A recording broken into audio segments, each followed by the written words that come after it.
Good evening, and welcome to Neutral News, the program that looks at the world and says, Tonight we delve into the curious culinary conundrum that is the modern fast food experience, specifically the ever-escalating price of a humble McDonald's. It seems the Golden Arches are now a gateway to a rather golden-plated bill.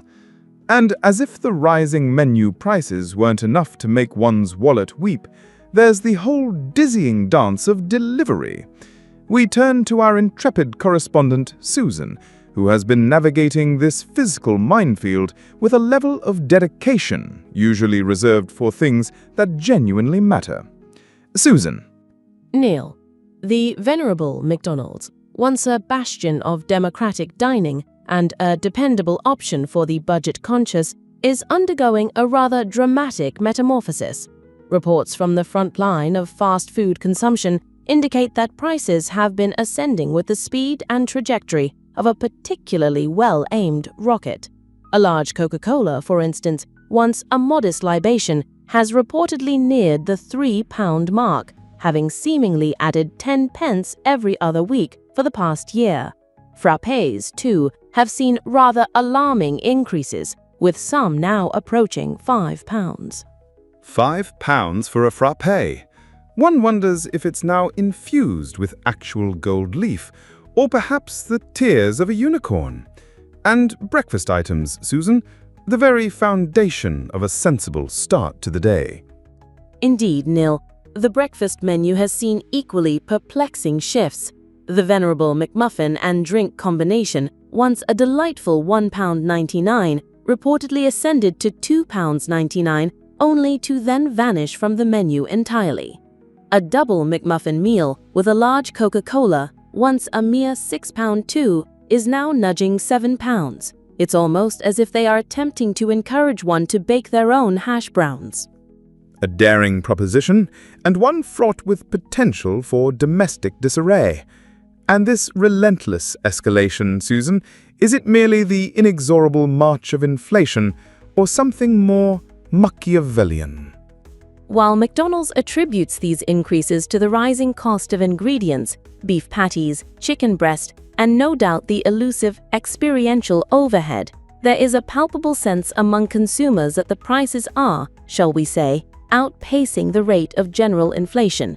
Some items such as the mayo chicken burger have reportedly risen by double the average inflation rate.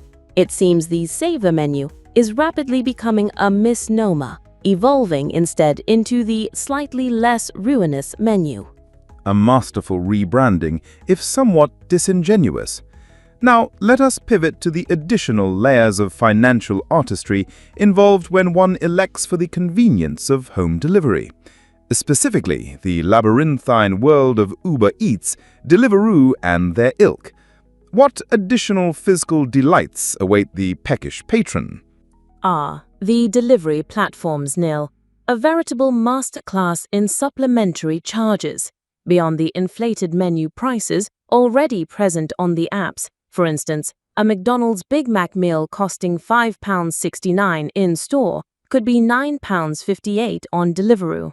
Before delivery, one must then navigate a veritable minefield of additional fees. A minefield, you say? Do elaborate, Susan.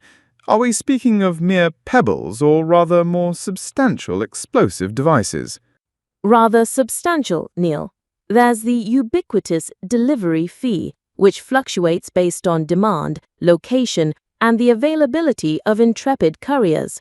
Then, for added spice, there's the local operating fee, a rather charming levy designed to offset the increased costs from regulations imposed on third-party food delivery platforms. One presumes these regulations are so incredibly complex they require a dedicated team of interpretive dancers to decipher.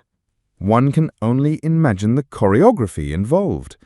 And are there further opportunities for the consumer to contribute to the financial well-being of these platforms? Indeed, the service fee, which rather ambiguously varies based on factors like basket size and help cover order-related costs.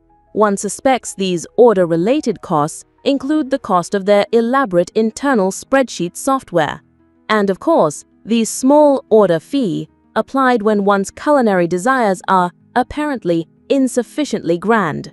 This can, naturally, be circumvented by adding more items to your cart, thereby increasing your expenditure and the platform's coffers.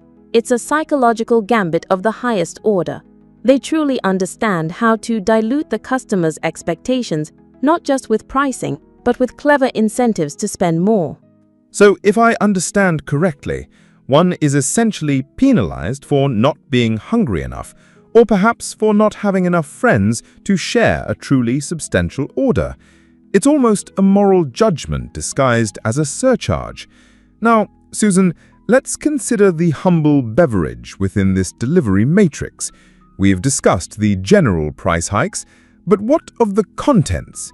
Specifically, the not-so-subtle inclusion of large quantities of frozen water?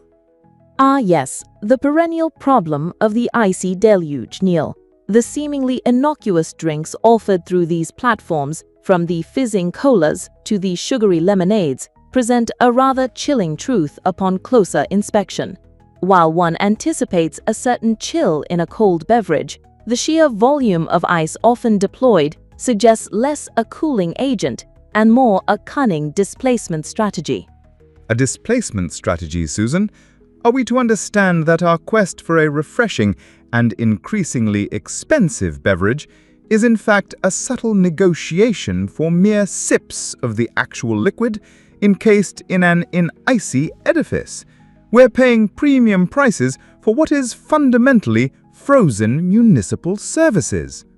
Precisely, Neil. One pays a not insignificant sum only to find that perhaps a third, if not more, of the cup's volume is occupied by solidified tap water. And when delivered, it often arrives in a state of partial thaw, meaning one is paying for the water to melt into the already diminished volume of the actual drink. It's less a drink and more an ice sculpture with a hint of syrup, accompanied by a delivery surcharge. The profit derived from this added extra is quite substantial, akin to being charged for the air in a crisp packet, but on a much grander and colder scale. It's almost as if they are taking the isolation of the customer's wallet quite literally. A chilling thought indeed. So the restaurant charges more to cover the platform's fees, the platform adds its own fees, and the consumer pays for the privilege of not having to don trousers to acquire a lukewarm burger and a cup of heavily diluted melted water. It's a perfectly circular and rather lucrative economy for the platforms. Has there been any public outcry, or are we simply resigning ourselves to this new fiscal reality? There has been a rising chorus of discontent, Neil. Many consumers are reportedly shockingly unaware of the true extent of these surcharges and the ice tax, with some studies indicating that a delivered McDonald's meal can end up costing 68% more than its in-store equivalent. The public, it seems, is only now truly grasping the financial implications of modern convenience. The consensus, for those who bother to calculate, is that dining in or collecting directly from the establishment is now the only fiscally prudent option. A small act of rebellion is to specifically request no ice, though one still cans with the base price. A stark choice indeed. One must now weigh the immense effort of leaving the house against the significant financial penalty of remaining ensconced upon one's sofa, consuming frozen tap water. It appears the age of inexpensive, effortless gratification is much like a slightly overcooked chip, rapidly turning to ash. Thank you, Susan, for that truly enlightening, if somewhat depressing exposition.